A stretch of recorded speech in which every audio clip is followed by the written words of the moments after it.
I'm here to talk a little bit about the devastating impact of the failure of Republican leadership in Congress this week to pass comprehensive immigration change and the impact that will have on both city budgets and on services that we can provide for newcomers in the city.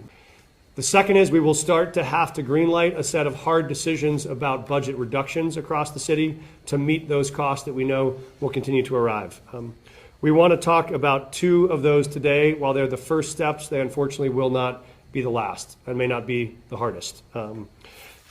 This is a plan for shared sacrifice. And so in terms of our first step on city cuts, we are announcing today we will make some changes both to our services at DMV and to our services on Parks and Rec. It's crazy, man.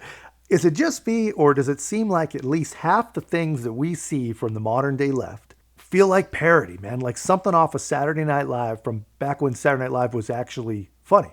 I mean, these things, they just can't be real. We got pregnant men, we got birthing people, we got the border is secure, we got 81 million votes. I mean, all pretty unbelievable stuff, especially when you look at it in the aggregate, man. But believe it, it's real.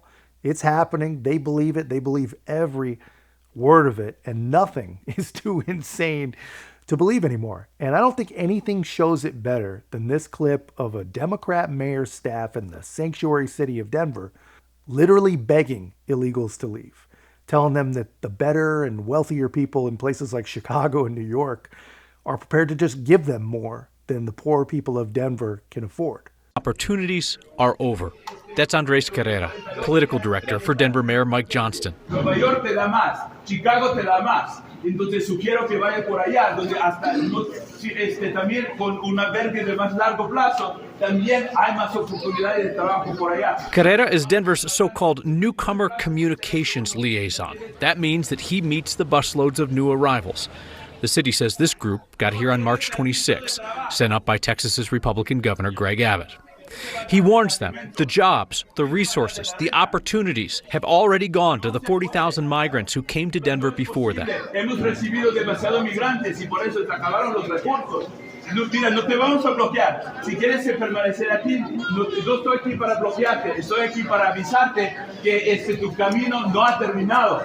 Si permanecen aquí, te vas a sufrir hasta más. Y eso no lo quiero ver. Parents listen quietly as children play on the floor. As Denver tells these families that have sometimes walked from one continent to another that they just have to keep moving. But they don't have to walk. Denver will buy them a bus ticket. Tu camino no ha terminado. Tu camino no ha terminado. Que viajas un tantito más. No tienes que caminar por ningún parte. Podemos comprarte boleto gratuito. Gratuito. Puedes ir a cualquier ciudad. Hasta la frontera de Canadá te llevamos. Donde sea. Donde sea. You can't make it up, man. I'm not here to block you. I'm just here to let you know that you're not done traveling just yet.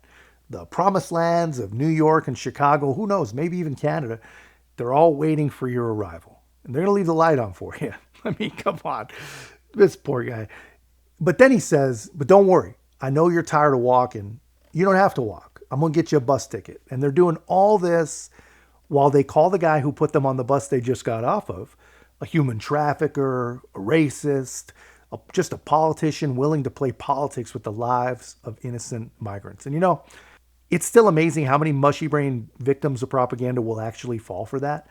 But even more amazing than that, more and more people are waking up, and we get to watch them wake up to the actual reality of their own virtue signaling. And it proves, yet again, two of the most true political realities that ever were. You get what you vote for every single time.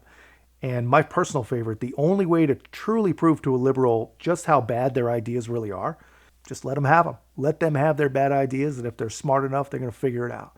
But that's just my take, guys. Let me know your thoughts in the comments. And if you haven't already, be a part of our growth. Make sure to like, comment, subscribe. Most importantly, share the channel. I'll see you in the next